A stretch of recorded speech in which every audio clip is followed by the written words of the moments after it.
का हो हिमांशु, काहे पंचायत बुलाए यहाँ? का बात हुई के? देखा मुखिया जी, आदित्य हमरे रोज जंगले से लकड़ी काट काट लेके चलावत घरे। बताओ इनका का करी। का हो ऐसा करबा? दूसरी जंगल से का करे लकड़ी काट के लावा था?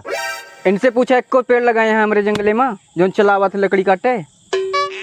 अरे मुखिया जी, पूरे गांव के जंगलवा तो नहीं कब्जा करे हैं, कहाँ जाई काटे?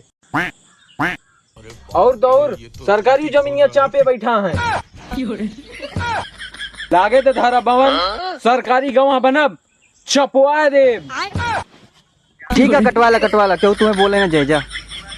का हो, जब तुम्हें तीनों जने का पुण्य समझ लिए रहा यहाँ हमें ठेंगा हिला बुलाया है। अरे यार तो दू जने सेवा हम कह दिए थे। अरे रुका रुका।